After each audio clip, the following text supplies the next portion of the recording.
I always liked life. I'm kind of curious how the future will look, what society will look like, what technologically will be possible, and so on. I'm emotionally not really down to not exist. So the fundamental logic of cryopreservation is that you are your brain. So as long as we keep this around, for all intents and purposes, you are still around.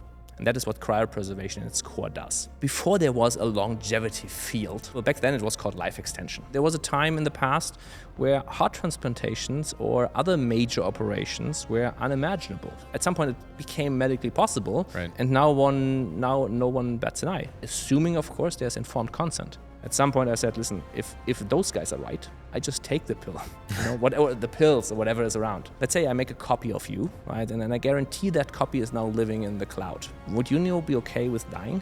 To make cryopreservation reversible, we have conceptual plans of how that would work. It's not 10 years, it's not 20 years. I don't think it's 1,000 years, where it's very blurry already, but kind of still maybe imaginable, somewhere between 50 and 100 years. If I'm wrong, I'm happily wrong, but I don't think I'm wrong, so I'm working on the backup.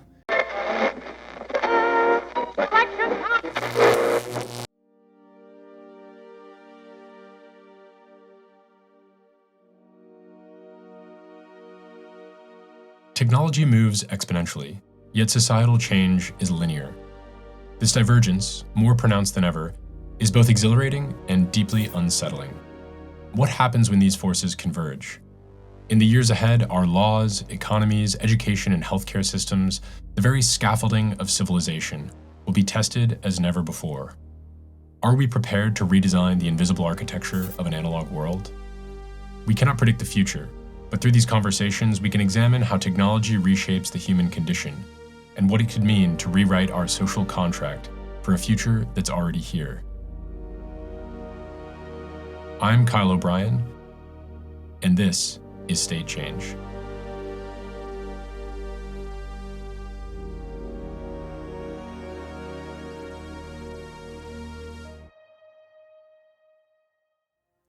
Today's conversation is with Dr. Emil Kendziorra, founder and CEO of Tomorrow Bio, a company building at one of the most provocative frontiers in medicine, human cryopreservation. Emil trained as a physician and researcher before turning his focus toward extending human life, and he has since become one of the most prominent voices in this emerging field of biostasis. His mission is equal parts philosophical and medical, to reframe death not as a certainty, but as a problem to be solved. Our conversation spans the science and practice of biostasis, the skepticism and paradoxes that surround cryonics, and the moral and political fault lines that may emerge if human lifespans stretch into centuries.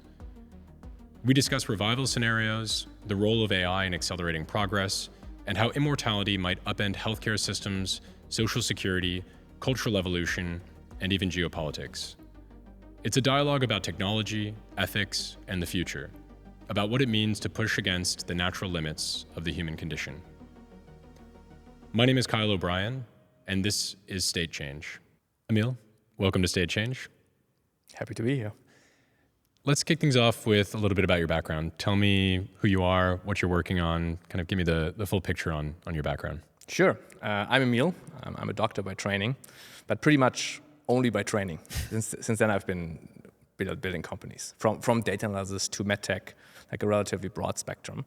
But I studied medicine to go into longevity. So this was always the thing I wanted to do. And all the other companies were more, stepping stones to learn the ropes. And a couple of years ago, now I found what I really want to do, and that is building a cryopreservation company.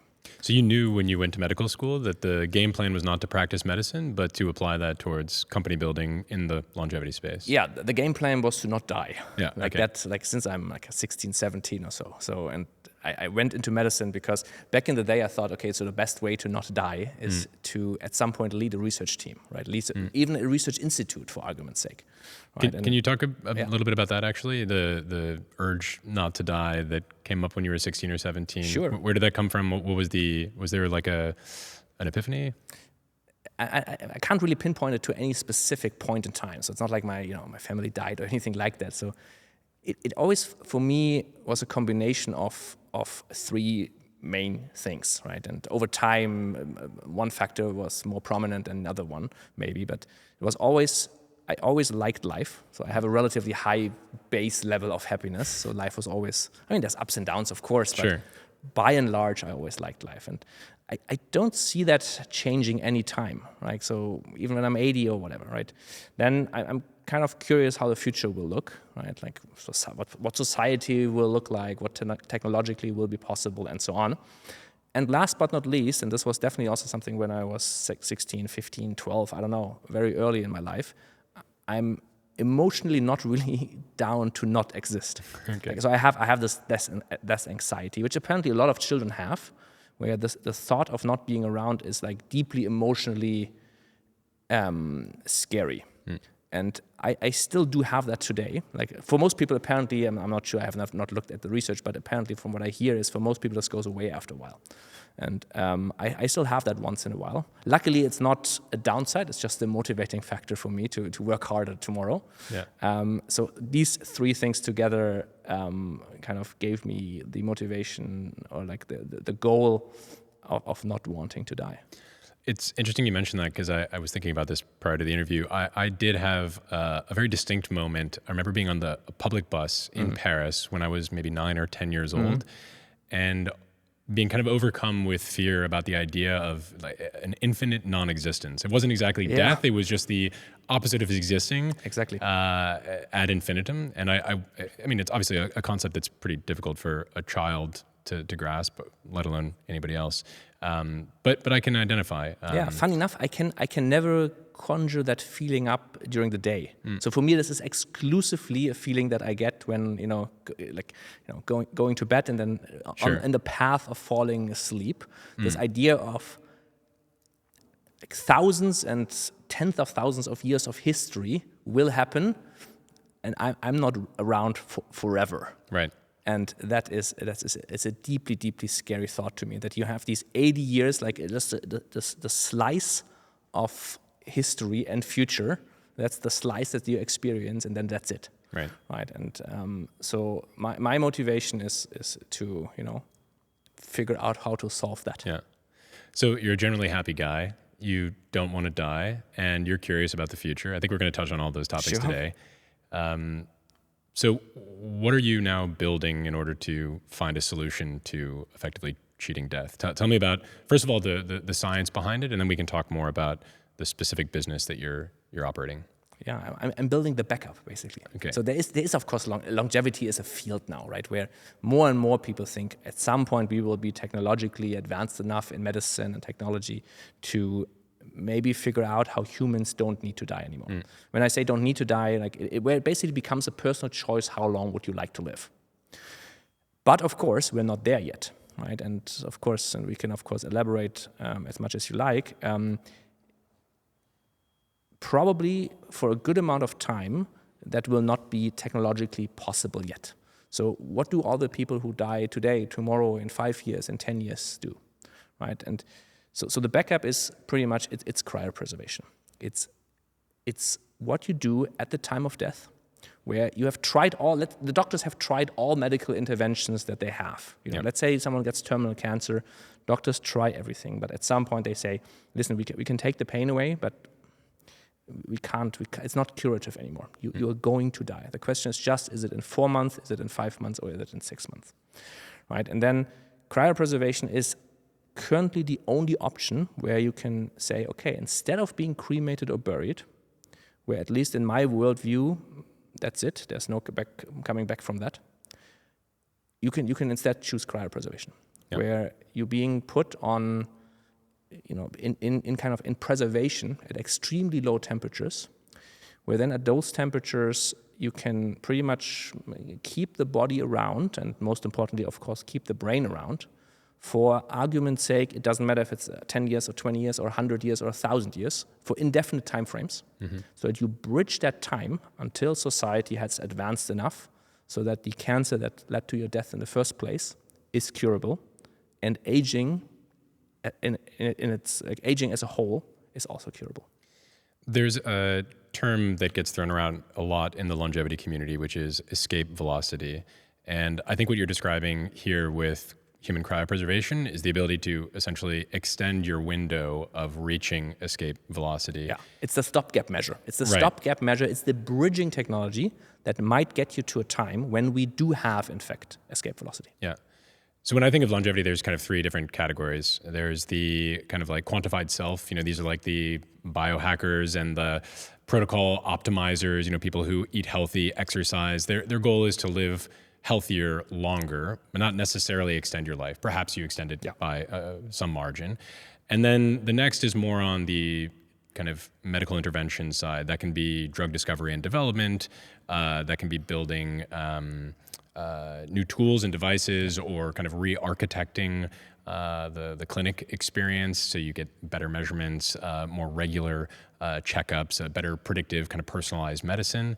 And then you have these kind of moonshot categories. And I think tomorrow most certainly falls into this category. You've got things like artificial wombs and brain replacement, full body replacement. We'll get into those topics later on. Can you talk a little bit more about this notion of escape velocity? I mean, I think it's a term that really matters, and I'm not sure everyone is aware of kind of where we think this inflection point is going to land. So this concept of longevity escape velocity it's an old concept, 20, 30 years old. Before there was a longevity field, there were people, back then it was called life extension. The idea was that at some point we medically will be able to figure out how to let people live significantly longer. But it was never the idea that we will just find this one magical drug that you take and then you live for 1,000 years. But it was more so the idea that we will find something that gives you another year. Right. So now instead of dying on average maybe at 82, you make it to 83. Right. And then maybe we have a few more interventions, and those interventions together give you 10 additional years. Right. So now instead of you make it to 92. Now, and the key point of this escape velocity concept now is that in that 10 years that you gained with the first intervention or the first set of interventions, medical progress will be made. So there's new interventions now, because you have 10 more years for research, right? And then in those 10 years, you do intervention 4, 5, and 6, and those give you another 5 years. And those 5 years, and then escape velocity pretty much happens when every year there is more medical progress being made that gives you more than one additional year, right? So every year you gain one more year, and maybe then 1.5 years or 2 years. And of course, if you continue that, it never stops, right? You always gain more time than time passes. Right. And then you make to escape velocity. The problem is, we've had that type of research now for a good amount of time, like a couple of decades. And we have not gained even a single year, right? There's no drug that extends maximal lifespan. There's a lot of stuff that helps you to be healthier when you're old. There's also a lot of stuff that on average, humanity gets older, but maximal lifespan has not been extended by even a day. So when I went into med school, my hope was that was the field that I wanted to be in. I didn't start out to say, okay, I go into cryopreservation. But then after being in research, apart from feeling research always was very slow, I also got very disillusioned with the speed of the longevity biotech field. Right. At some point I said, listen, if those guys are right, I just take the pill, whatever the pills or whatever is around. Yeah. But I want to make damn sure that I'm not 85 at some point. There's still no good longevity, escape velocity drugs around. And at the same time, there's no good cryopreservation around. Yeah. If I'm wrong, I'm happily wrong. But I don't think I'm wrong, so I'm working on the backup. Gotcha. Okay, so historical data set indicates that escape velocity might not be quite within reach. We'll see. Perhaps that will change. Yeah. And so you're providing an alternative, which is the backup. So let's kind of rewind here and get back to what you're building. Tell us about human cryopreservation, cryonics, the science behind it. Let's pretend I am a customer or a patient. I'm not sure how you qualify that. Sure. I've signed up, and this afternoon I die. What is the next step from your team from the moment I die until some period, maybe 200, 300 years from now, when I'm revived and brought back to life? Right. So the fundamental logic of cryopreservation is that you are your brain. So that the connections and the weights of those connections in your brain, in your neurons, that is everything that we value. Your memories, your identity, your personality, and so on. So as long as we keep this around, for all intents and purposes, you are still around. And that is what cryopreservation in its core does. So when someone is being diagnosed with a terminal condition, right, and doctors tell us that this person might die in the next couple of days now, right, stuff is not going in the right direction, person might die in, let's say, the next week. Then we send one of our medical teams, one of our cryopreservation teams, to that patient. So they wait in front of the hospital, in a simple sense, until the doctor says, we have tried everything, this person has now died, right? Like legally the person has been pronounced dead. Then we can take over. So it's important to remember, cryopreservation is not like an approved medical procedure. It's a procedure where you donate your body after death, legally speaking, to cryopreservation. I see. So we can only start once there's legal pronouncement, but then we jump into action immediately. Right? And what we pretty much do, now what happens, when the second your heart stops, all your cells in the body don't have enough oxygen anymore, right? And most importantly for us, always the brain. So the cells start almost like a self-recycling process. And now the problem is all cells do this at the same time. And of course people know, when my heart stops now, then, the doctors and emergency medical professionals would have a couple of minutes, like 6-8 minutes to do chest compressions and revive me. Because that is the amount of time where the self-recycling process then progresses too far, where with current technology we can't bring them back. Right. The trick is that 7 to 8 minutes counts at room temperature. When you cool, you gain more time.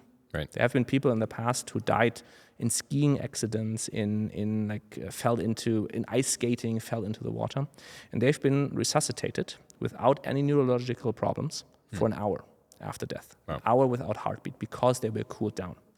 And we put that to the extreme. So we do chest compressions, we give oxygen, we give medication to support the cells in the brain from not doing this kind of degradation processes. This is the immediate response. We immediately start that. So the second the doctors pronounce, we start chest compressions and oxygen, not to resuscitate that person, of course, but to support the cells in the brain so that they die slower, in quotation marks. I see. And at the same time, we cool down. And the further we cool, the slower the metabolism runs. And since it's an active process, this dying on a cellular level is an active process, we make that process slower and slower and slower. And then before we cool under 0 degrees Celsius, where you would have ice crystals, we don't want to freeze people, even though colloquially the topic is always called freezing.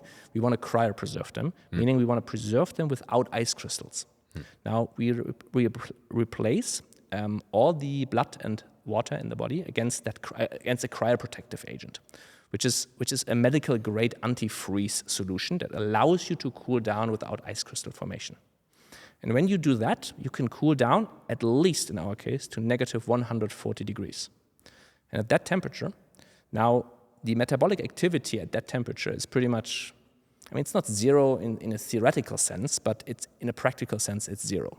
So now you can maintain that however long it takes. If it turns out that you need 10,000 years from a cryopreservation standpoint, it wouldn't be an issue. Right. I don't think it will take 10,000 years, but it wouldn't be an issue. And then, you wait it out. Right. You wait it out until, you can progress. You have technology that is now powerful enough to cure the cancer and to bring you back from cryostasis. Gotcha. And I would assume that the work you guys are doing is pretty state-of-the-art, bleeding edge, so to speak. What innovation is left to be done on the actual cryopreservation, kind of the immediate process post-mortem that could be improved in order to increase the likelihood of someone retaining, their their personality, their brain, their personality, their being them, neural basically activity, you being you when you break up, basically. Yeah. So, first of all, since we haven't revived anybody yet, and I don't think we will be able to anytime soon, right? People go into cryostasis without knowing when and if it will be reversible. Sure. Since we haven't brought anybody back, we don't know for sure what will be needed now. We have a couple of surrogate parameters where we are certain that would be needed, right? But it might not be a complete set of requirements. So there's not actually a way to iterate on the current process Because you don't have an not in humans. end goal. I see. In model organisms in the lab, yes. But then again, humans are unique as in personality, identity, and so on. All of these things, the things that we value. There's a lot of intangibles here that are... Yeah, like so humans are just a different beast in regards to neural complexity and like identity and personality. We can show in model organisms that memories are being retained, but of course they're very simple memories, not human, not akin to human memories, I would argue. So, of course, we need to cryopreserve without ice crystals. Ice crystals damage cells, right? They're sharp. And there's other reasons, but the most easy to understand is they just have sharp, pointy edges that destroy cells. Then these cryoprotective agents at high temperatures, they have some degree of toxicity. So you need to do it at low temperatures, or you need to get better cryoprotective agents. Then when the heart stops, this degradation process starts almost immediately. It's a gradual process. It's not like a 1-0 process. So it's not like the heart stops and if you don't do it after a second, all is lost. Right. It's more so that you want to reduce the amount of time that people are without oxygen. So you can improve, how fast the procedure is being done, how fast you cool down, how good your cryoprotective agent is to avoid ice crystal formation while not being toxic. So there's a lot of stuff that you can do. In research, the list is always very long. These are most likely the main things. So you would look at that there's no ice crystals, and then you would put cells from that brain into an electron microscope and look at what is called ultrastructure. So you look at the cells and the parts that make up the cells, like the fine structure.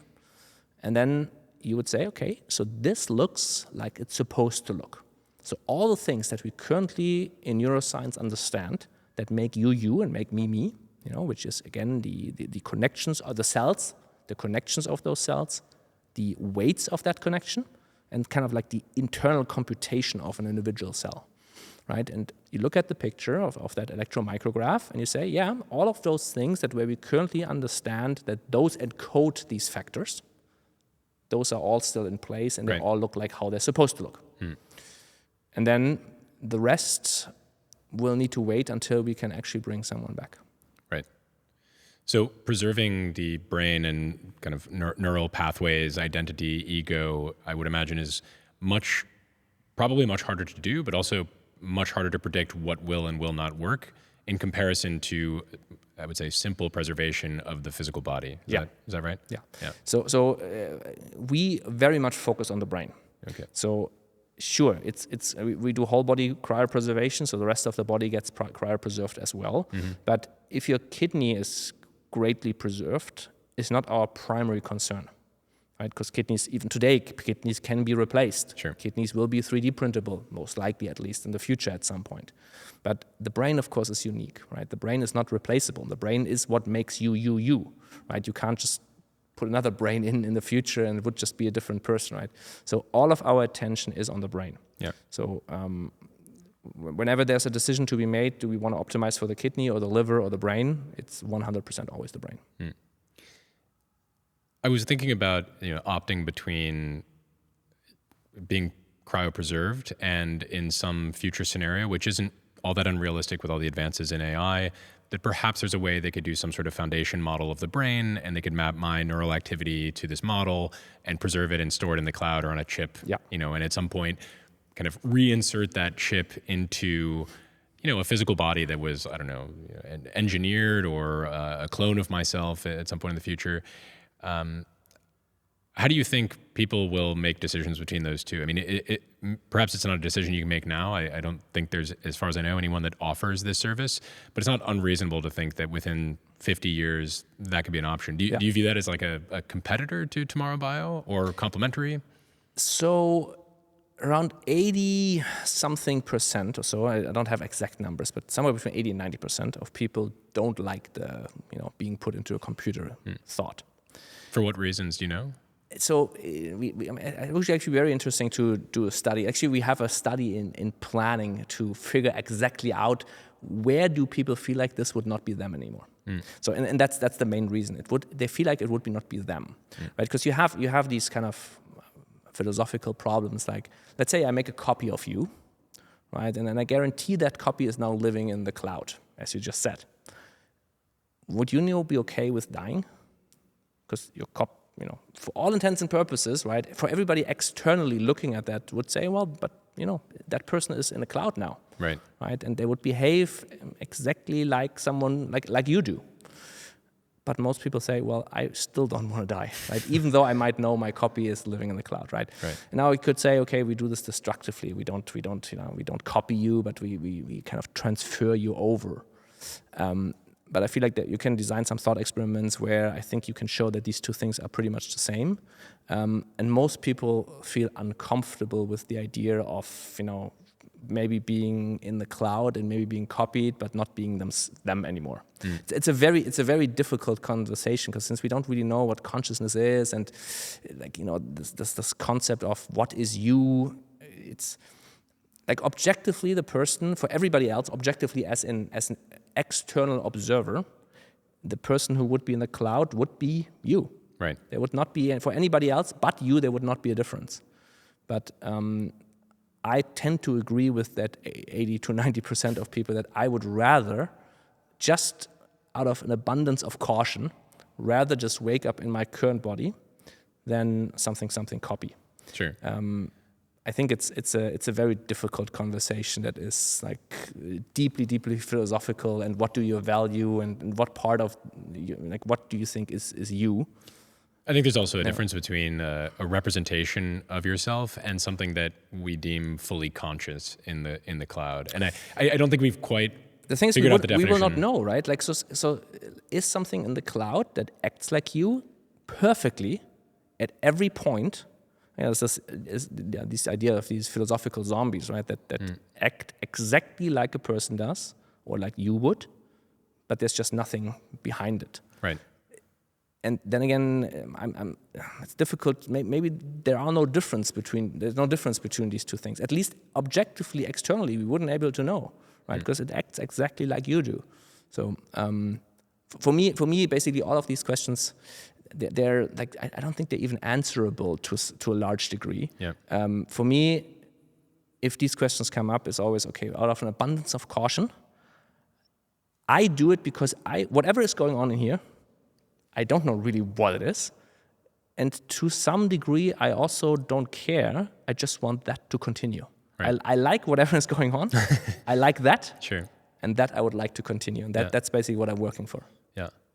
I would imagine that a big portion of your job is evangelism, right? First of all, just making people aware that this technology exists.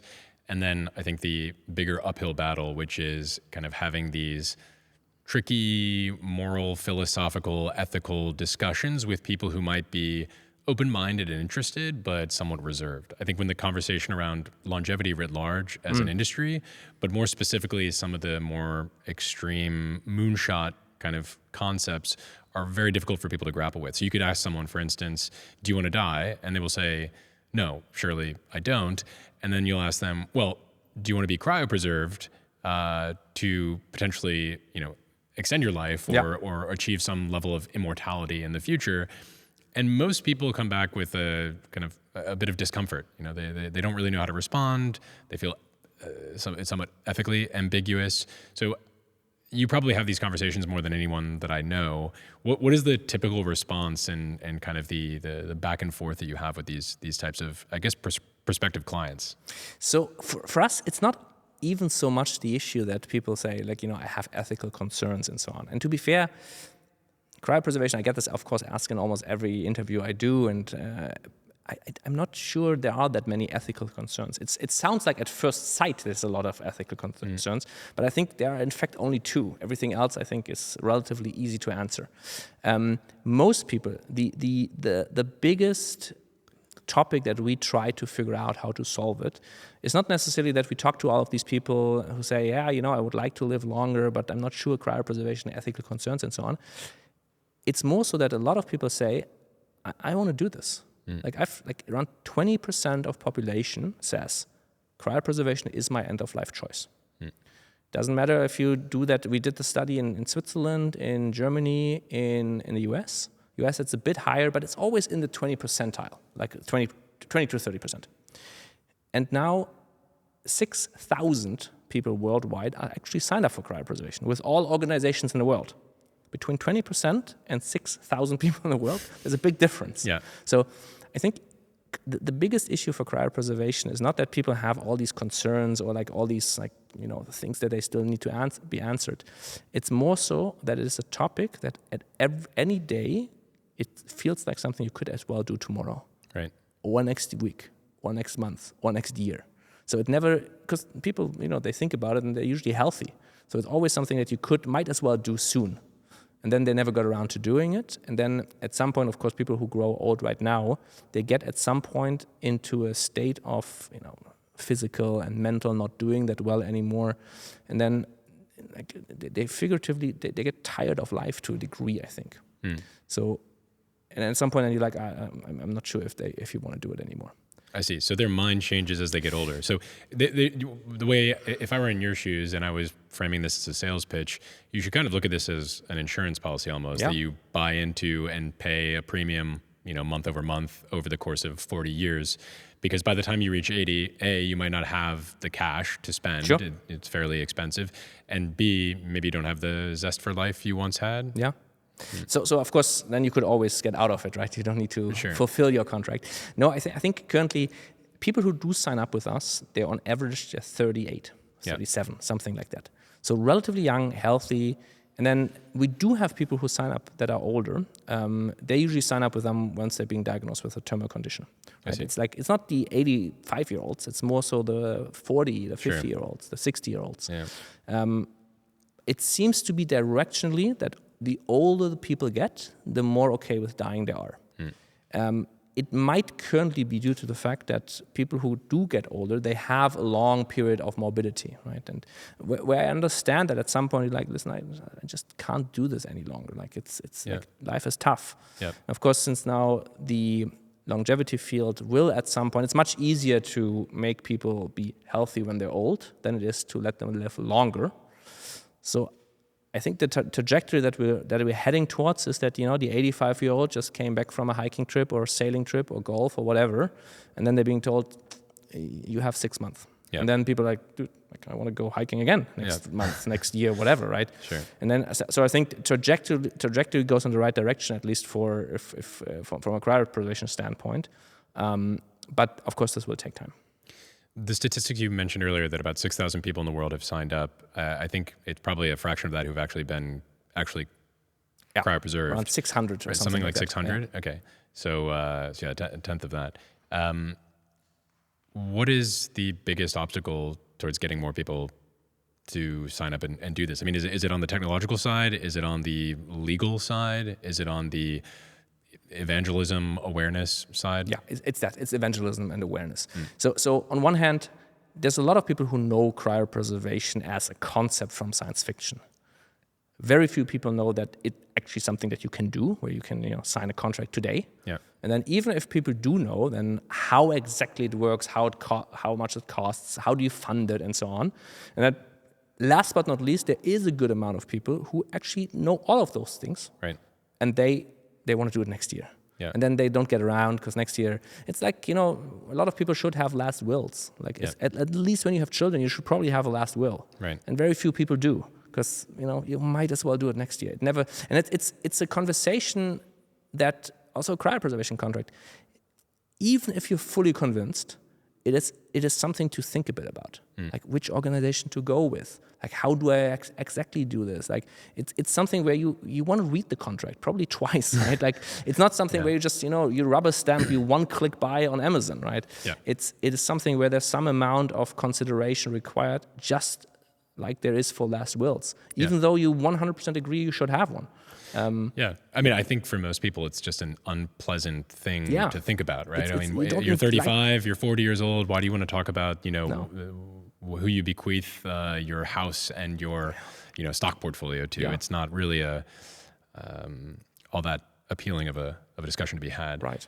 But I am actually interested in the notion of wills and trusts and inheritance and death certificates. You know, these are kind of the paradigms of our kind of legal framework for what takes place after death. And from personal experience, I don't know if you've lost a loved one at any point, but the death certificate seems to be kind of the primary legal documentation that is kind of the skeleton key to moving everything forward as it pertains to cleaning up bank accounts and migrating estates from one person to another. What do you think happens if you are put into a state of cryopreservation and you're no longer, you're dead technically from a medical standpoint, but there is a non-zero probability that at some point in the future you will come back. And so to me, it feels like there's probably a legal gray area that might require some refactoring of our legal system. Have you guys given any thought to the legal innovations that are required in order to enable these contracts? And partially. So right now, you're dead. Okay. Like you're medically dead, you're legally dead, right? So everything that would happen otherwise, doesn't matter if you go into cremation or if you go into cryopreservation. So all the inheritance happens, everything happens as it would, right? For the legal system, cryopreservation, it's not a thing. Like you are dead. Now, in the future, of course, once you can reverse cryopreservation, that might change drastically, right? So once we know that this person has now died, but once that disease can be cured, that person would come back, then the legal system would need to change. So we're not engaging we're not going super deep on that topic, because I think this will be decades in the future, if not, well, fingers crossed, it's not that long, but maybe also like a century. So predicting how legal systems work in principle in a decade from now is difficult. How they do in 5 decades or a century is almost impossible. Yeah. So we mostly currently deal with the legal topics that are tangible for us. Sure. Meaning, how is cryopreservation legal? This is luckily not an issue in almost any, at least Western countries. Can't say for every country in the world, but in Western countries that's all fine. How can money being propagated through, let's say, a century or so and invested, and how can that return then being used for maintaining cryopreservation, and these kind of tangible issues. Sure. Usually in the long term, legal constructs follow technological progress. Right, so I would be relatively confident that once you are getting close to being able to bring someone back from cryostasis, there would be at least one country in the world somewhere which says, listen, if someone comes back from cryopreservation, we issue a new passport. Sure. Right, we make them a citizen, right, and they can have a new bank account. I deem it to be very unlikely that you would somehow have a claim to your whatever, I don't know, your unemployment benefits, or I don't know, whatever, like your retirement fund from back in the day. Yeah. So that seems unlikely to me. But from what would be your legal position in the world in the future, that seems to be relatively straightforward. Yeah, sure. Like at least somewhere in the world. Yeah. Well, you bring up an interesting point. Put aside the business of today, I am curious what it might look like 50 years from now when you are revived and have to, I can imagine a scenario where you have a second birth certificate and, although you keep your legal name for, as an example, and maybe you keep your social security number from back in the day, but sure. 50 years hence, there could be a whole new social security system. We don't know, and you might be issued a new number. Question of property rights, individual rights, citizenship. A lot of our kind of policy and planning is really centered on the idea that we have an understanding of our population's life expectancy. And all of a sudden, when you remove that data point or variable from the equation, I think it becomes really, really difficult to forecast virtually everything. How do you save for retirement? Does retirement is retirement still a thing in the future? How do pension plans work? How do insurance policies work? Population health, census data. Virtually everything is connected to, back to this original document, the death certificate. I would imagine you've spent a little bit of time thinking about this. What are some of the kind of legal doctrine or constructs, as you alluded to, that might be necessary or could appear? Maybe they won't be for the best, but could end up being something that becomes a kind of a part of our cultural norms. Right. You would bring people back from cryopreservation only, well, once the underlying condition can be cured, right? That led to the person's death. Once you actually can do it.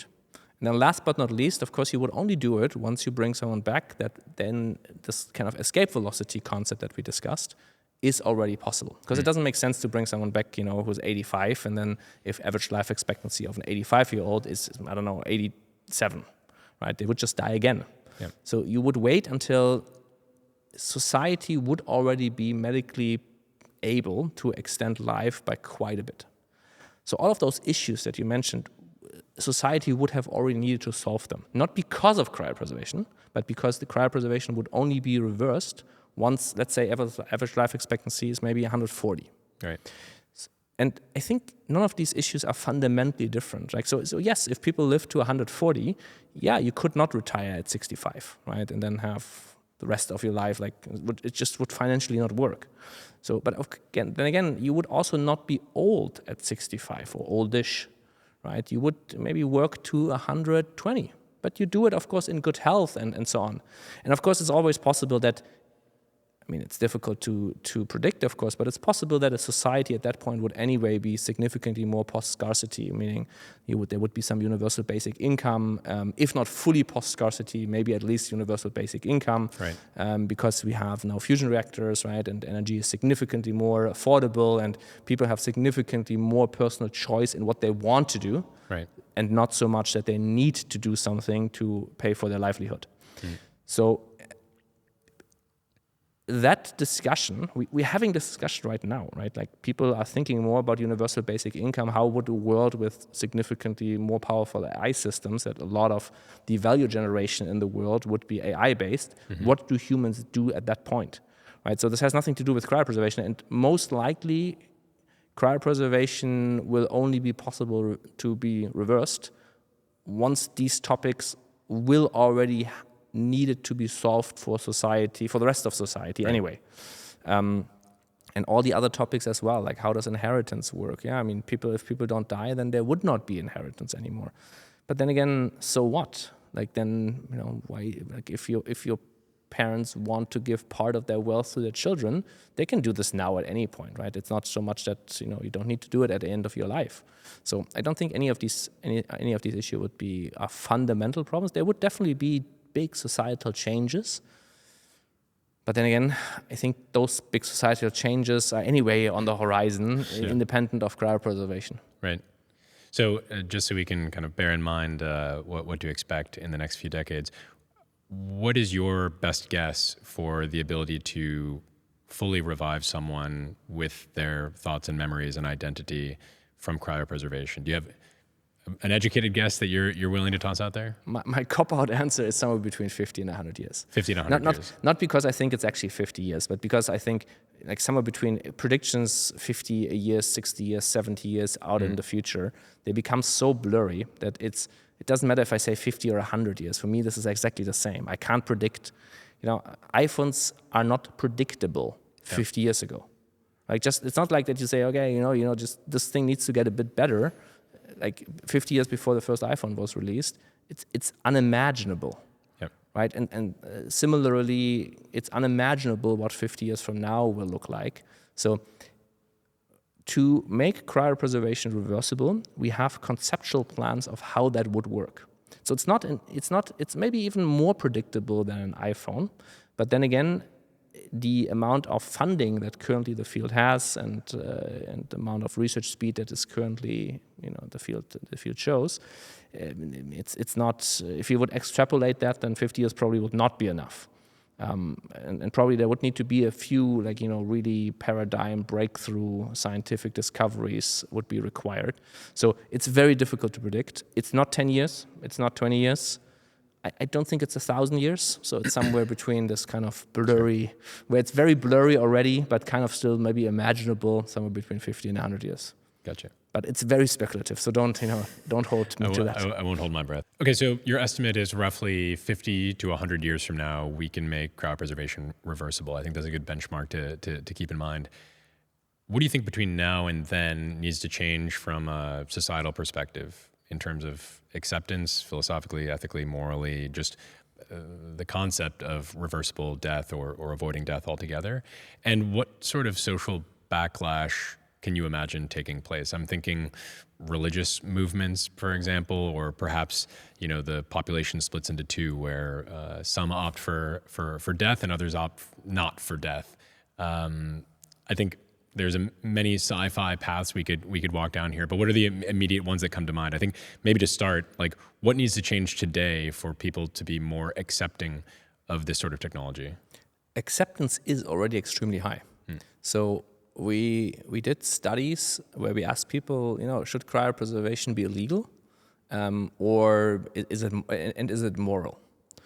And if I remember correctly, it was somewhere between like single digits, like 3, 4, 5% of people who said it should be illegal and it's not moral.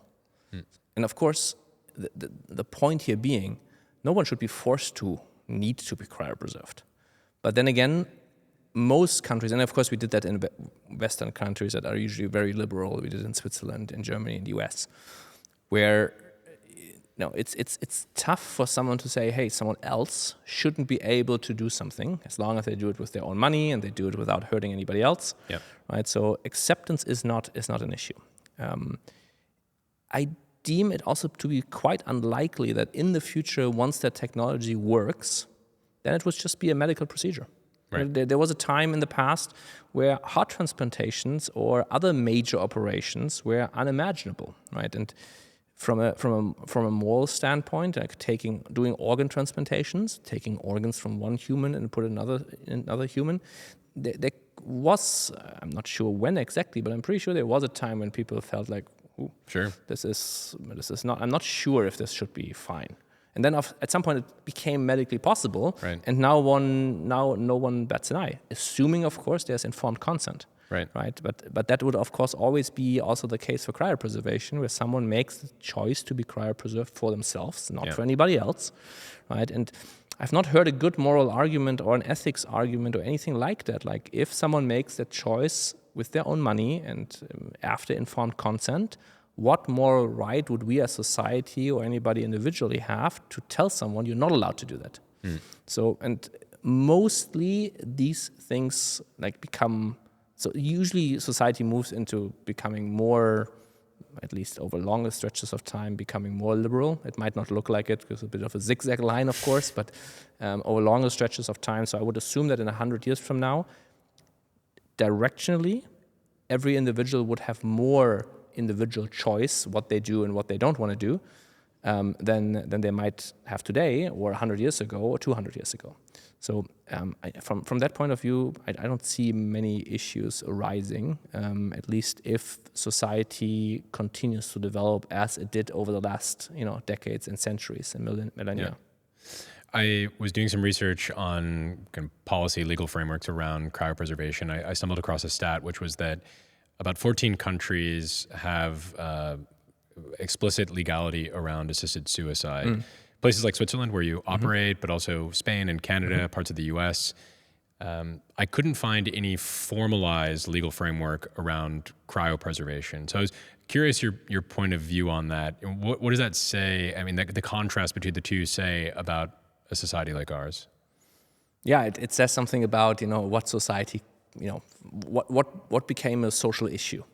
Right, so again, I kind of understand it. Like, if 6,000 people have contracts to be signed up, why would any person champion a law to write a law about this?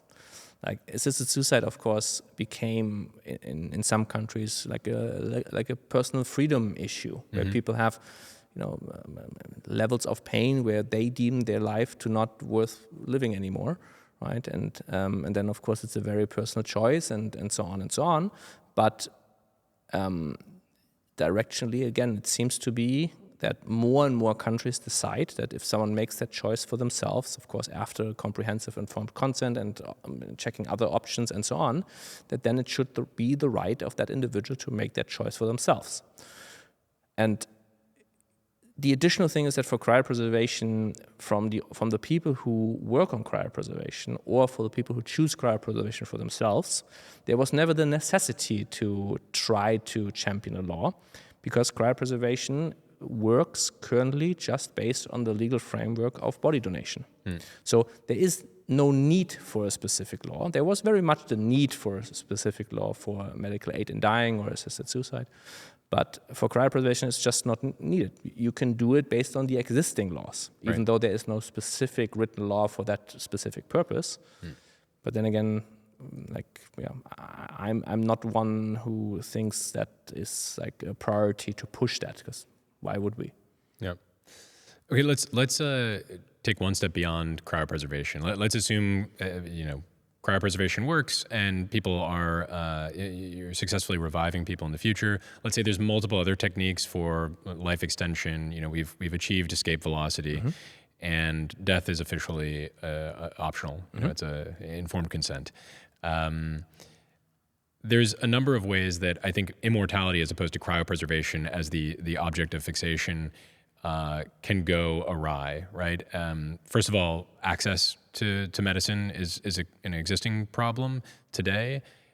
In some, dystopian future, you could imagine an overclass or a ruling class and an underclass where one has access to this kind of therapy intervention that enables them to live indefinitely, and those who can't afford it, simply just have to choose death.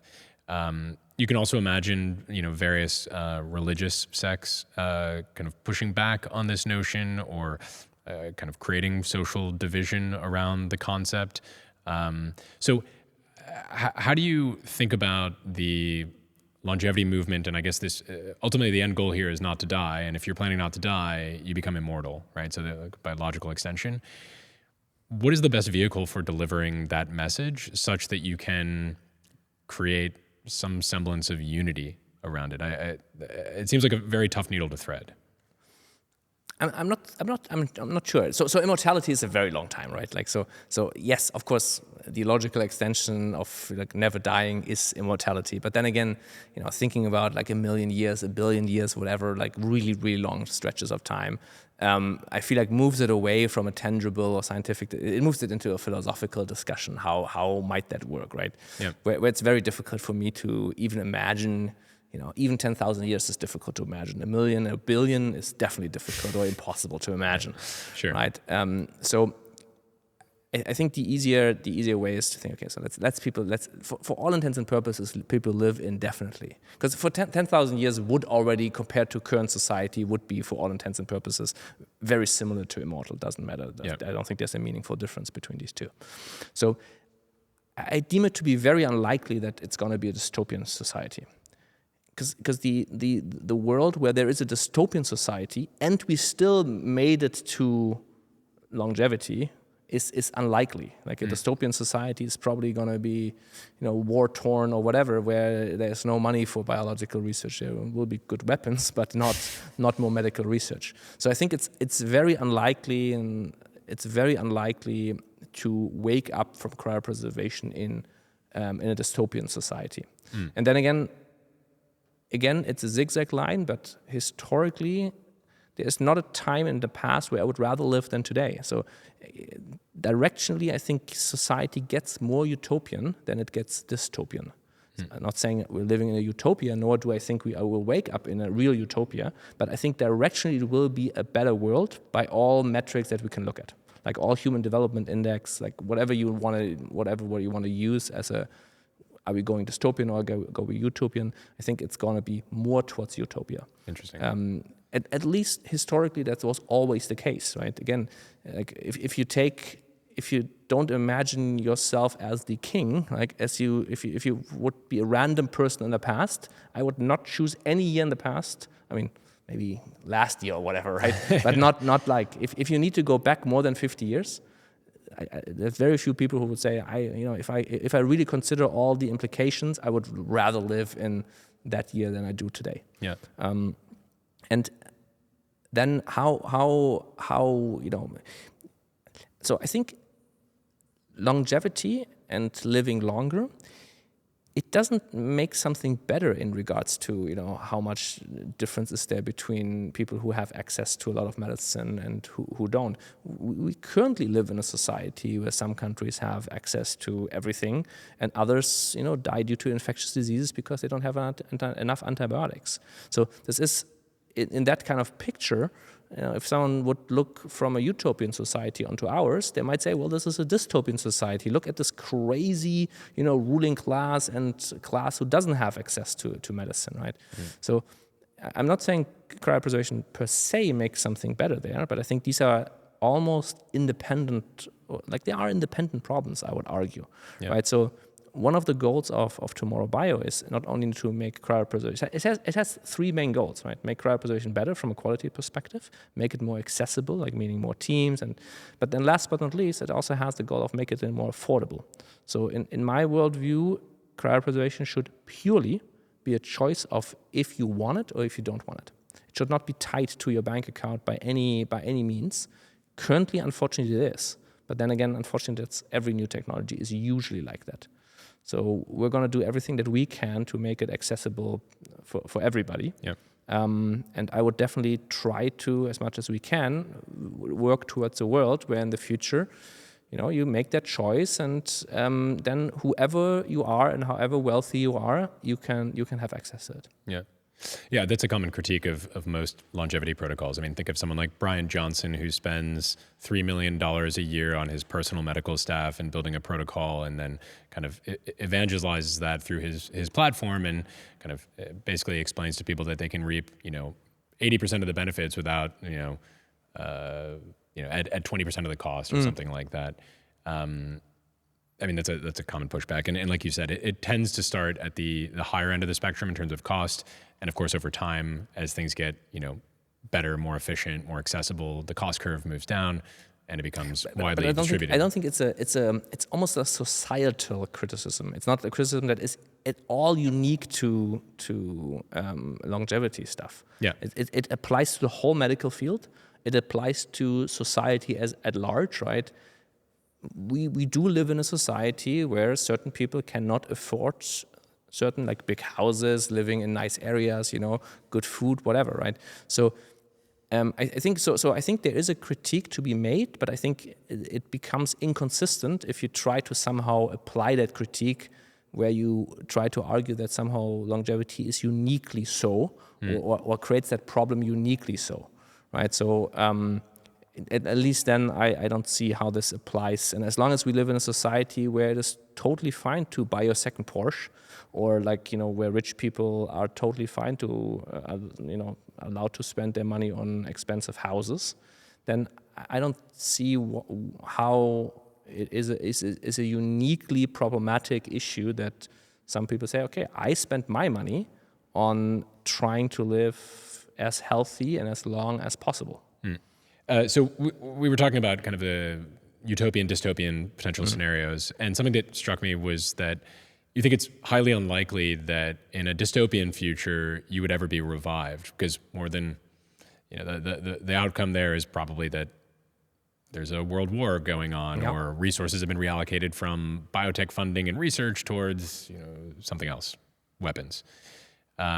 But I was thinking through a potential dystopian scenario. If we were to wake up in this future, let's say they had enough money or enough resources to allocate to both war and biotech research. There's a world in which you might wake up where you either become some sort of science experiment or put in a zoo, or perhaps like a second-class citizen. What do you do in that sort of scenario? Like, what would you recommend if you were one of Tomorrow Bio's customers who woke up in that scenario? Yeah. So first of all, I think there's multiple steps how this is very unlikely. First of all, I think it's unlikely that there's a dystopian world at all. Then it's unlikely that they revive you, right? Then it's unlikely that they need you. But let's assume this is all the case, right? Like they do actually. It's like a science fiction movie where the dystopian movies are always a bit more exciting, maybe, where they do revive you. So I think in the end it comes down to very personal choices. How do you see your life, right? So I can see two things. So let's say it's dystopian, but not like it's not like a torture world. It's like standard science fiction is dystopian world, right? Yep. And yes, you might not be, you might be, I don't know what you are, but then they I don't know, you need to work the fields to, provide food, or I don't know. Like, so personally, I would assume that I would say, hey, listen, my life in the past was better, but I still, on balance, would rather be alive and work the fields than not be alive. Okay. There could be worlds where this might not be the case, like at least in a science fiction, thought experiment kind of world, right? And now, if I would deem that my life is not worth living, then I feel like, okay, I would have the right to potentially end my life. And I think for me, the hurdle to get to that is very, very, very, very high. Yeah. I can think of scenarios where I think I would probably need to do that, like, again, torture world or whatever we want to call it. Yeah. But from a realistic standpoint, I think this is such an unlikely scenario that you might as well disregard it. Right. So it's a pure thought experiment over a glass of wine scenario that is like maybe interesting to think about, but I think it's not a realistic scenario. Well, let's take the other side of the coin here then. Utopian scenario. I think these are ones you're probably more interested in discussing and probably think about more I'm happy often. to discuss any. I know. Just, yeah. But I think this is a techno optimist sort of conversation. Directionally, yes. And I think we'd like to move in that direction. The flip side here is that there's a world of abundance, as you mentioned. We've got nuclear fusion plants running worldwide. Energy is too cheap to meter. We've got robots plowing the fields, abundant food supply. We're going interstellar travel. Right. Elon Muskian sort of kind of future. Where does kind of cryopreservation and immortality play a role there? I can think of this as like I don't know. Perhaps cryopreservation becomes some sort of, geopolitical or national security asset. The ability to freeze and unfreeze your population for, various future scenarios. Mm-hmm. Or in the interplanetary species example, maybe we want to get from here to another solar system. It's going to require hundreds of years of space travel. Yep. Today, obviously, you don't cryopreserve someone who is living, but perhaps the technology exists at some point in the not too distant future. So it could be a strategic resource for interstellar travel. Walk me through some of the kind of interesting sci-fi scenarios you imagine will inevitably come to pass. I also don't think you necessarily wake up in a real science, not like a Star Trek scenario where like everything works and you just you replicate your food and everything is very easy. So when I say utopian, I don't necessarily think you wake up in a real utopian society. Right. There's still problems. There's tensions. There's exactly. It's directionally more like just if you take where we are right now and say, okay, this is the middle, and then you can either go dystopian, okay, you can go more directional utopian. Right. And I think it will go directionally utopian, as in all human developed indexes and whatever metric else you want to use for how good the world as a whole is are better than today. Yeah. So.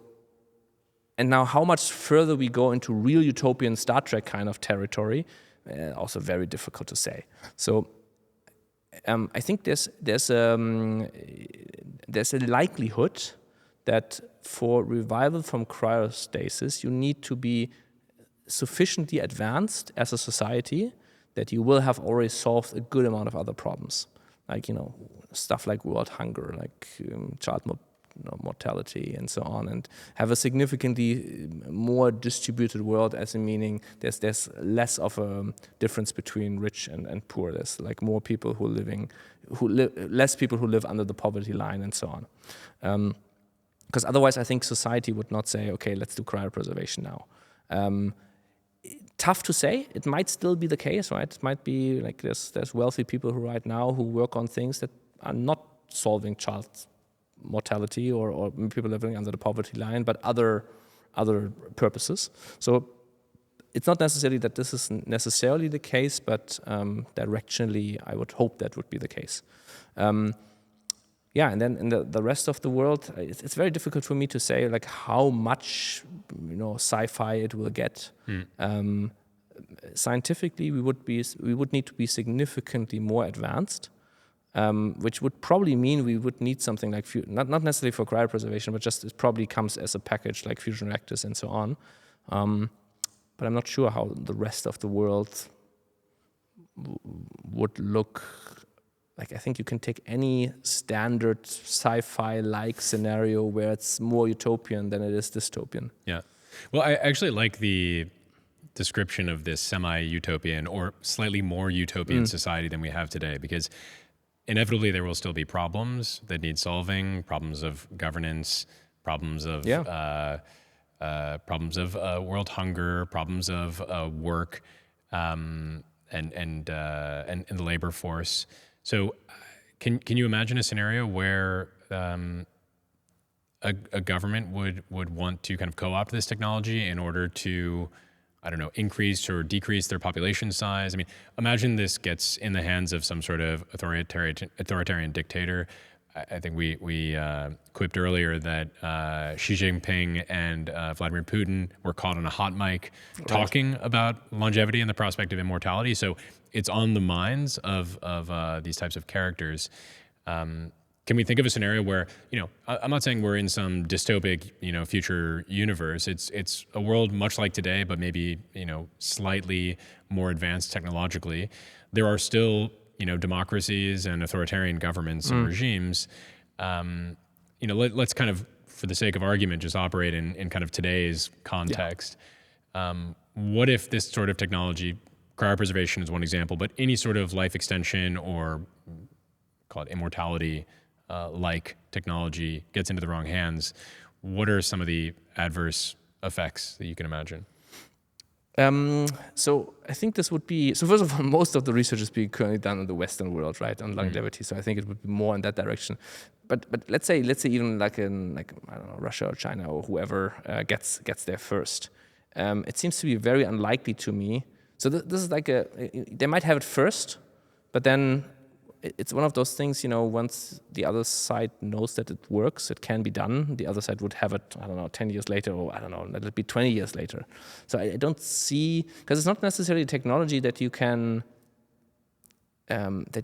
somehow use to suddenly, it has a long-term impact. Right. It doesn't have it's not like atomic bombs where we could have a short-term impact if you have them first, right? You could have a very quick impact if you want to. I don't see how this can be even exploited, assuming, and this is usually the case, that once technology exists somewhere, then it kind of spreads everywhere if the other side is sufficiently motivated to get it as well. So I'm thinking of a scenario where maybe a government decides to cryopreserve, their Einstein, their geniuses, right, in order to unfreeze them at some point in the future when there's some sort of big problem scenario where you need the biggest brains of society. The problem is geniuses, if you let's say we would have cryopreserved Einstein when he died, right, and we could bring him back today. I'm not certain how competitive he might be. Very competitive, but I'm not sure if that's actually the case. Like if it super helps to bring. He's been out of the loop for so long. Yeah, like stuff has really moved forward. Maybe there might be once in a one in a billion mind that actually could be impactful in the future. But then again, so I'm not seeing how let's say someone has that technology and someone wants to somehow use it for nefarious, or not even nefarious, but have an outsized impact somehow by using this technology. I mean, spaceflight absolutely would have an impact, right? Yeah. Once we go interstellar, we probably will need it until we get to Star Trek-like technology. But just because we will not be able to bring enough food and water for these very, very long stretches. So generation ships probably would need something like cryopreservation. Yeah. Maybe it does make sense to, if there's but again, if we live in a slightly more utopian world, then I don't think there will necessarily be big famines where you need to cryopreserve your part of your population for a while. Sure. So I don't think that's it's like a great technology to somehow quickly change the world quickly. It's more so that if you have the technology, the world as a whole would slowly change. As in, if you could bring back a lot of people in the future. that might be advantageous if future societies have similar low birth rates than they have right now.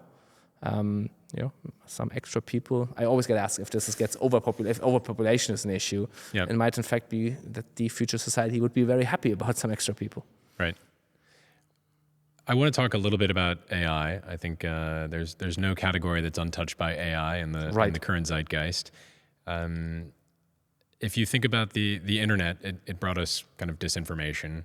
And if you think about the current kind of phase of AI, ChatGPT, kind of the common use cases around AI, we're starting to get concerned around kind of the value we as humans bring to work, our professional life, especially in white collar jobs, eventually perhaps in blue collar jobs. But there's maybe a crisis of identity around career and work and contribution to society. I'm curious if you think that longevity and cryopreservation specifically might bring about some sort of crisis of meaning. I don't think so. Like, to be fair, I think this is a personal decision. Like, for some people it might. For some people, so there was a time when average life expectancy was 20. There was a time when average life expectancy, not even that many 100 years ago, when it was 40. I have not met anybody who said, extending life from 40 to 80 has brought a crisis of meaning. There's other crises of meaning, but not due to, living longer, I think. At least I'm not aware that anybody has made that argument that everybody had so much more meaning when everybody died at 40. So it's difficult to say. Maybe once people live to 10,000 years, like I personally have a hard time believing that I would have that. I'm happy to, be on the beach and just, go fishing every day and wake up in the sun and and I'll figure out something to do. Plus, of course, in the future there will be things to do that are unimaginable right now, and maybe stuff is done by AI. But there's people who find meaning in things that are not technically, maybe not, at least not in a direct sense, productive from a GDP standpoint. Sure. Of course, art technically, there are artists who have never sold a painting probably, but they still like the art. Yeah. There's writers who write books, but maybe not because they're being sold all day long and they're really like, in a traditional sense, financially viable or whatever. And I would be definitely, I think, a person who could hang out on the beach and do things. Yeah. And I'm not saying I'm hanging around and sleeping all the day. Do things, but not necessarily things that, and of course it doesn't need to be a beach, can also be the mountains or whatever else, or the moon or like Mars or another star down the line, right? Yeah. But where I'm not necessarily doing something that is necessarily productive in a future society, because all the real productivity would be taken over by AI or whatever it might be. Right. But where I would still every day say, I would rather live another day than die tomorrow. Right. I think a common refrain from, in my experience, the kind of the religious crowd is that in order for you to find meaning in life, it has to be finite. If it's an infinite time period, then any of these individual moments don't really have value to them. That they kind of compress the meaning into a specific space of time. We cross that bridge when we get there. Yeah. Like I've never met anybody who said I would. I honestly have no idea where this belief comes from. Like at least I've never met anybody who says I would rather die tomorrow than not. Yeah. Like there are people who are in tremendous amounts of pain who might say that because they just can't take it anymore. But there are studies that even people who do have pain at the end of their life and they would rather say, I would rather live another day. And it's by far the majority. And if meaning comes from a finite life, like very few people really grasp what it means to die in 40 years. Like you might have, so for me, going on vacation, at the end of vacation, I'm like, hey, I want to go back to home. Like, I'm happy that the vacation ends to some degree, or at least, happy to some degree at least, where I'm like looking forward to be home again. Yeah. But this doesn't mean I don't want to go on vacation anymore. Yeah. Like, so I think the idea is not that we're going to be, I don't know, like always on vacation. We would still do different things, right? And this kind of this variety makes, I think, what doesn't get you to be, bored or whatever.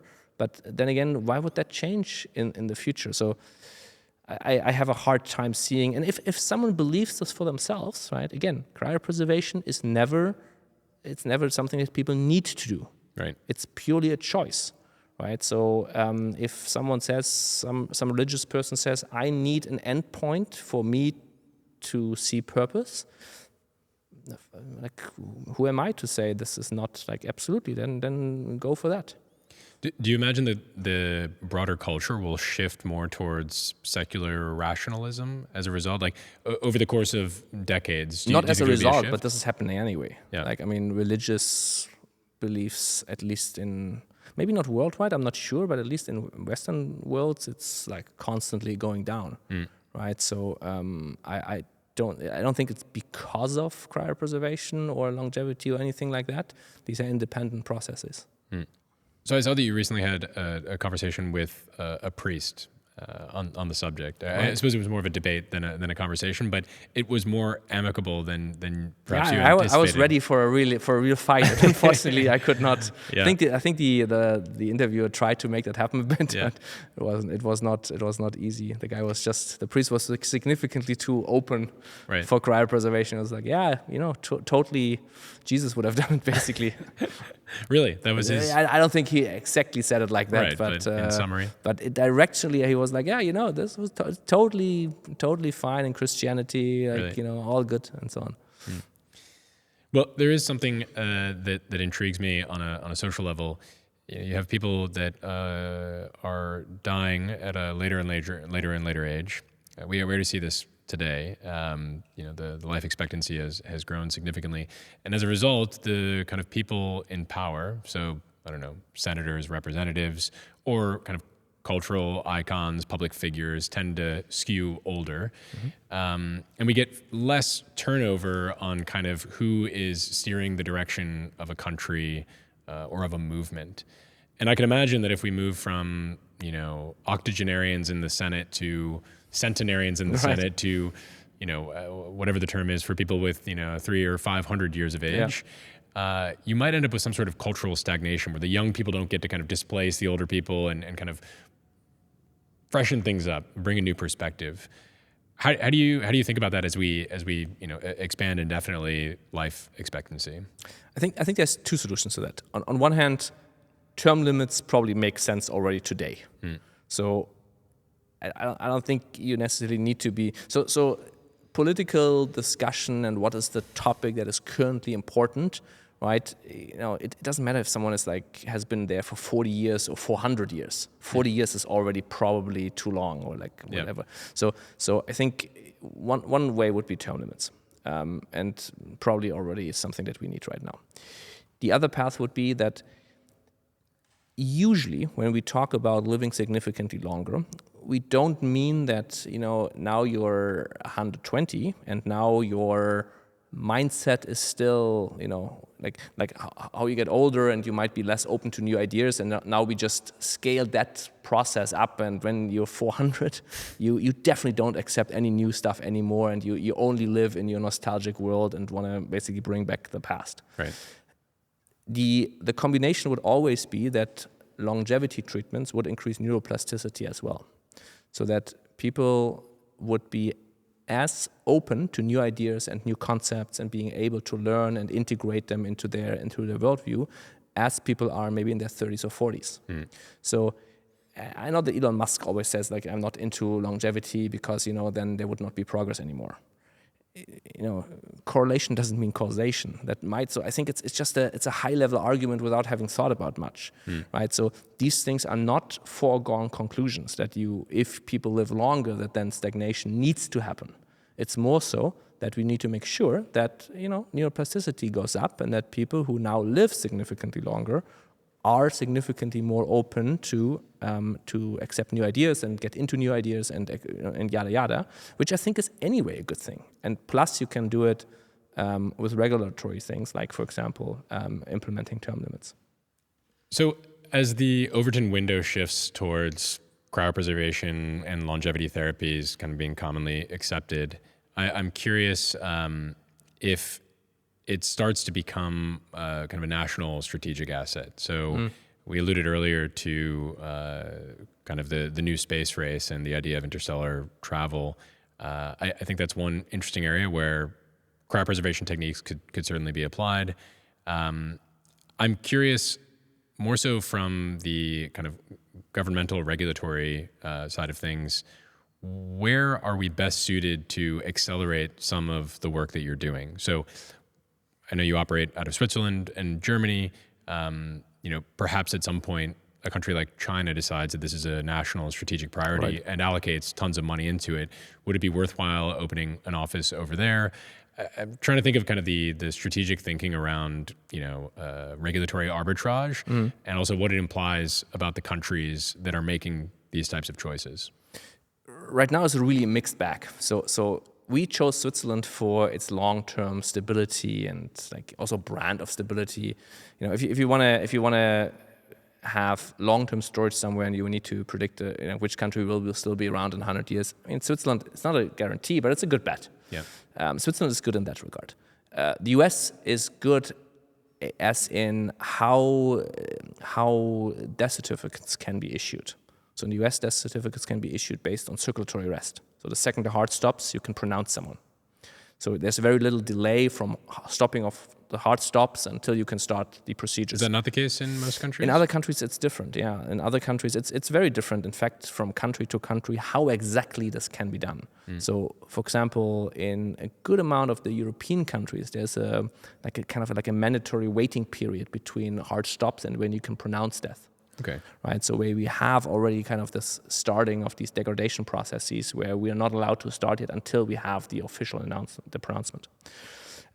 In China, there is in fact a cryopreservation facility in China operating out of a hospital, like a professional hospital and biotech company there, like a large one, offers cryopreservation services. But then again, China is they might say it becomes strategic interest. They might also say we're not doing this anymore. And of course, rule of law, I'm a bit more confident in Europe and in the US maybe that than doing something in China, at least for now.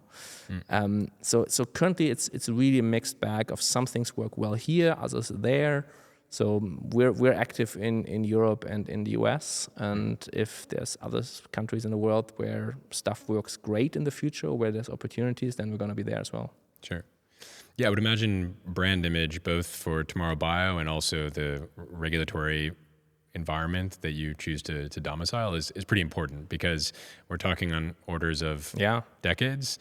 You don't want to be cryopreserved and then realize that either the company goes bankrupt, that's the kind of personal branding side of things, or that the country in which your body is stored is all of a sudden, I don't know, there was some civil war or, Of course, my long-term plan is not to just rely on one country.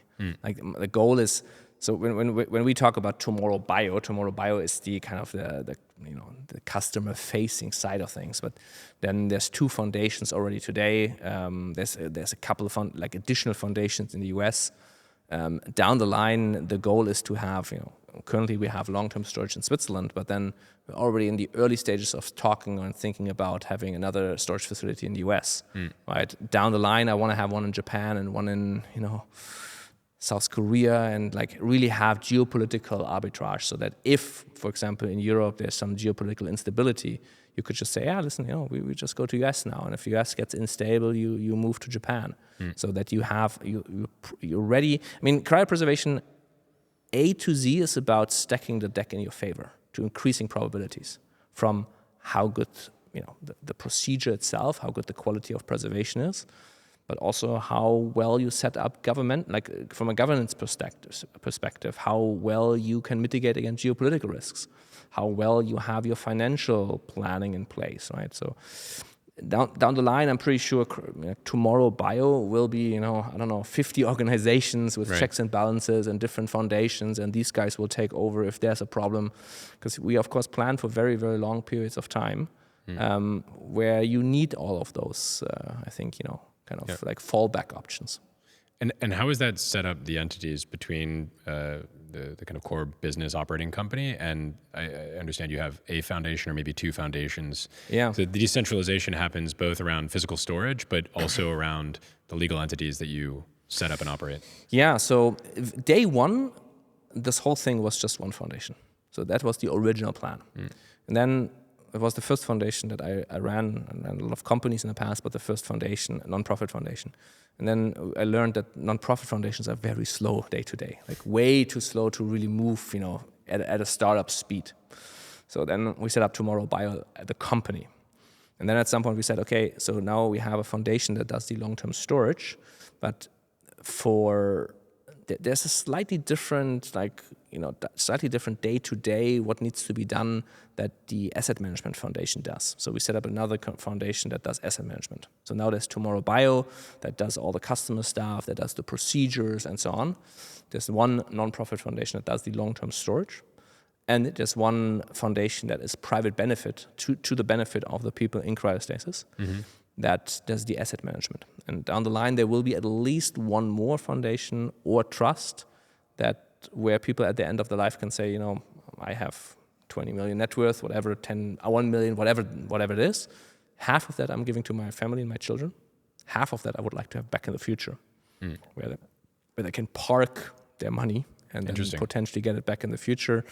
And then there's some support foundations in the US so that people living in the US can donate and get tax credit for it and so on. So there's a bit of support structure in multiple countries. And then down the line, I think that number, the corporate structure, the corporate organigram will probably grow a good amount. So you're working on wealth management strategies for the dead. So yeah. There's basically two types of wealth management or asset management. One is to maintain cryostasis. That basically works from the amount that people need to pay for cryostasis. Around 60% of that money, which is 120,000 at minimum euros, is being given to that foundation. That's one of the reasons why cryopreservation is so expensive, because a lot of the money is being put aside. And that money is now invested with a return expectation of at least 1% above inflation, which historically was always possible, so it's likely that we will get more. And then that money now is inflation adjusted and hopefully with return available in the future to pay for revival. Well, first of all, to pay for storage, to keep the storage, since we don't know if it needs to be 50, 100 or however many years, you need to maintain storage. You need to have kind of an ongoing kind of financial model that you're not eating up the money. So one part is storage. For that, 1% is about enough, above inflation. And then the rest is for revival, and if there's more money, to hand back some money to the people who get revived from cryostasis. And then the other organizations, so this is mandatory, everybody needs to put 120K for whole body preservations. The other chunk of money is a separate organization where people have the option to say, I want to put some extra money aside. And now, since people who are dead are not legal entities, they cannot, you can't have your brokerage, you can't have your bank account. It just doesn't work. It will become part of your inheritance. People need to, and this is why we're building a structure that just doesn't exist. It's not a problem that normally exists, right? So you basically give your money while you're alive to a foundation, and that foundation then says, when that person comes back, I'm giving the money back. I see. So in theory, I could compound, my wealth over a century and come back with a bigger pile of cash than when I left. Yeah. So that's the plan, right? We're taking a small management fee in the meantime to fund research, but then if everything goes well, fingers crossed, you're gonna be hopefully people then are wealthy when they come out of cryostasis, right? Okay. None of that is a guarantee, but that would be the purpose of what that organization is for. Okay, tell me a little bit more about the business model here. So, I come to you and I decide that I've decided to dedicate my corpse effectively to cryopreservation in hopes of being revived in the future. I've got a couple of options as far as I understand. I can do full body cryopreservation at some cost, and I can do just preserve the head. The brain. And the brain. Yeah. The brain individually. In fact, only the brain. Okay. what does it cost to do that? And what does this kind of insurance policy look like from a contractual standpoint? Yeah, so when you sign up with us, you pay 50 euros per month as we call it membership. It's basically a subscription that keeps the medical teams and the trainings and all of that in place for when you need it. At the time of death, now there's a one-time payment of 200,000. If people sign up late, like without this membership, we charge them 250,000. So it's a good idea to sign up early, basically. And then that money is being used for cryostasis. The whole procedure. Partially, around 60%, which is 120,000, goes to a non-profit foundation for long-term storage, and 80,000 is being used for doing the procedure, like the cryoprotective agents, the team that actually does the procedure, and so on, the cool down, and all of that. Now, most people don't wire us 200,000 euros. In fact, almost no one does. Most people take out life insurance. So we have large life insurance partners where you take out life insurance, and then when you die, that life insurance pays out that money. I see. So that is for whole body. For brain preservation, the cost is minimum 75,000 euros, which is 15,000 euros for long-term storage. Brains are significantly smaller than whole bodies. And at minimum, 50,000 to do the procedure. 60,000 to do the procedure. We would always recommend to do whole body preservation. We added, initially we only had whole body preservation. The reason why we added brain preservation onto it is because for me it's important that cryopreservation is purely a choice. It doesn't depend on the money. Down the line, we will be able probably to bring the cost of cryopreservation down, but this will take time. The only way how we can currently already offer a cheaper option is to do just brain. So it should purely be a decision. If you say whole body cryopreservation, I just can't afford it, then you could say, okay, then I'm just doing brain. But for an abundance of caution, I would always say, better be safe than sorry, especially in this case. Yeah. Maybe there are some revival scenarios in the future where you want to have the whole body. Yep. Difficult to predict, but you only make that choice once. So Right. we always recommend whole body. And what does the operation of storing the physical bodies look like? What do these complexes look like? Is this a warehouse full of, kind of like, I don't know, like a mortuary or a morgue, something along those lines? I would imagine it's a little bit more complex than that. It is. And what is the energy it takes to run it? Is it, is there a major environmental impact? Walk me through the fundamentals of setting one of these up. Yeah, it looks like a research facility. So from the outside, it looks like a modern research facility. So it's not a warehouse or anything like that. It's storage of cryostasis is in fact underground with us in Switzerland, right? So it's a 2-story building. There's labs and conference rooms, and we do scientific symposia there and so on.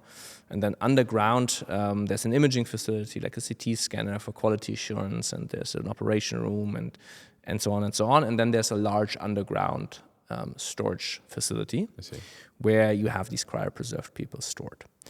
They're stored in 3 meter, 20 high, 1 meter diameter, very large stainless steel, so-called dewars, DEWAR. They're basically large vessels that are filled with liquid nitrogen. In fact, everything is energy, it doesn't need any energy. It's the light would turn off if there would not be electricity, but the storage itself is passive. So the only thing you need to do, you need to refill liquid nitrogen. So liquid nitrogen naturally is at negative 196 degrees Celsius, right? And then it boils off, right? It basically turns into, gas form nitrogen. So you need to refill it. So there's a large outside bulk tank where you all just put new liquid nitrogen into these large dewars. And once in a while, a big truck comes to refill the big outside tank. Right. So energy loss, not an issue. Also, no environmental impact other than that. It's nitrogen. It's anyway in the air, right? You make it by taking it out of the air, and then you make it liquid. And then once it boils off again, well, it goes back into the air basically. Right. For that you need energy, so it's it's a process that requires energy, but it's usually done where there's like almost waste energy, like sometimes next to steel production and so on. Yep. And then again, at some point, once we have fusion reactors, right, then probably the cost of liquid nitrogen will go significantly down, because then you can use that energy. Right. There's one other subject that I want to talk about, because it sounds like there's a multitude of options here for preserving your body or extending your lifespan. And so at some point in the not too distant future, people are going to have like a suite of options. And in fact, you will start to have more and more competitors, which counterintuitively is probably a good thing for the longevity field, and probably a good thing for you. But I can do brain cryopreservation, less recommended, but kind of the discount option. I can do full body cryopreservation. We talked earlier about the idea of kind of uploading your brain to a chip, and then at some point in the future, either, living in the cloud or kind of in this virtual context, or kind of re-embodying your intelligence. I don't know, there's a number of sci-fi movies that, kind of have a good reference to this. Or the last option, which is something that's kind of come into vogue recently in the longevity community, is this notion of full body replacement. The idea that you essentially take a clone of yourself, and ideally you're able to generate this clone without a brain, so there's no sort of moral, ethical issues. That would be a requirement, I would argue. It's ideal. It's also definitely a requirement. Ideally is probably light on the phrasing. And that you could basically harvest those organs and kind of replace your organs as they start to fail, like you would tune up a car or something like that.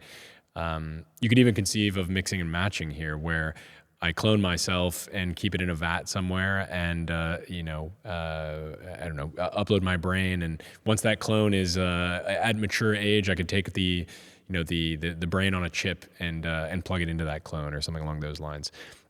Have you kind of had conversations with other people working on these, I would say, very cutting edge, very moonshot approaches to radical life extension? Yeah, sure. Like usually, it's a small community, people know each other. Yeah. Right. So the problem is, so having organs, 3D printed organs has been a topic for a long time, right? Yeah. And now you kind of like bio make them instead of like 3D printing them in an engineering machine. In a 3D printer, you would kind of clone them and make your own organs, right? For argument's sake.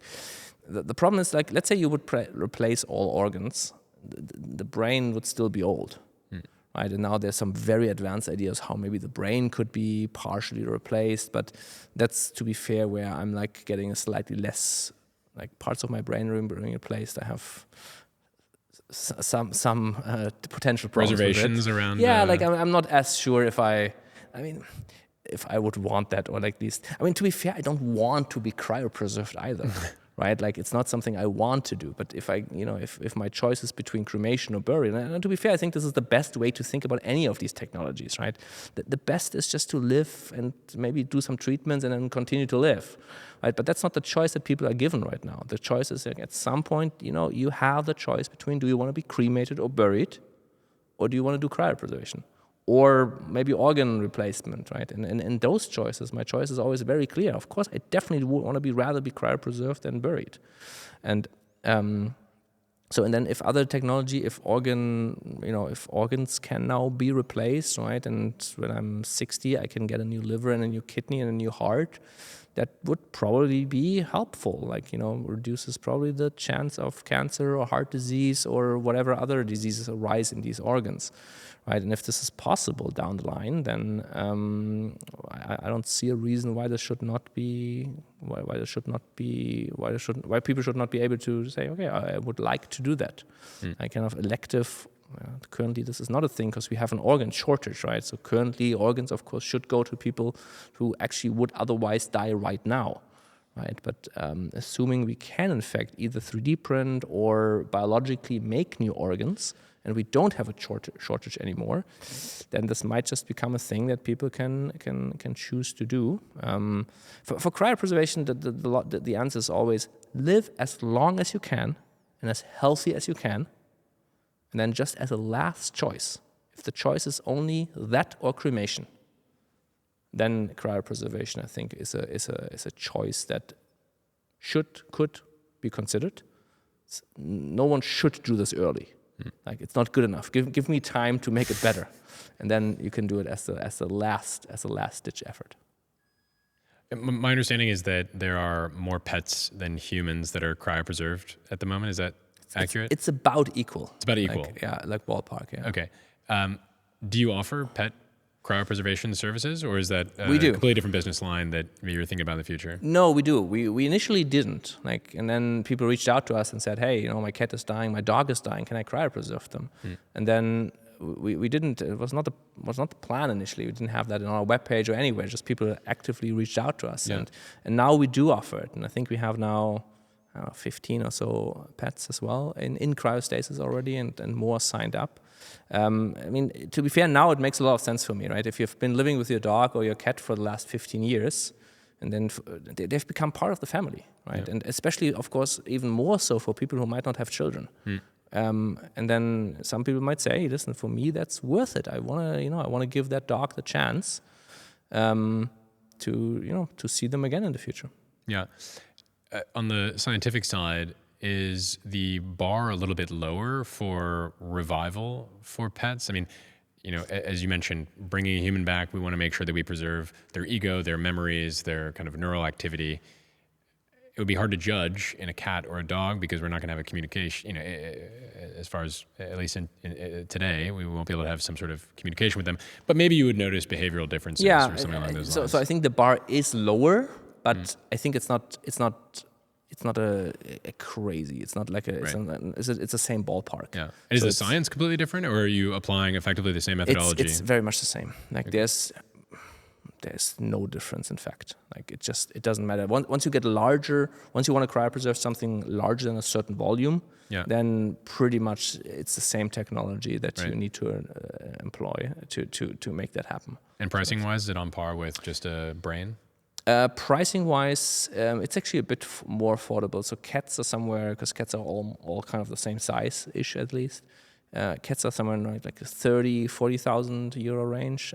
Dogs can get very expensive because dogs can be very, very large, and a large chunk of the cost is due to how much space do you need to reserve in these dewars, right? There's a kind of a calculation of how much cost, liquid nitrogen usage, and so on is required for the individual who is cryopreserved, or the dog or the cat that is cryopreserved. So dogs are like somewhere in the 50 to, if you have very large dogs, can get unfortunately really, really expensive for now. Well, thanks a lot for being here, Emil. It was a pleasure speaking with you. Same. And I might contact you soon about signing up for my policy. I want to become a member. Absolutely, any day. Don't forget to like and subscribe to State Change.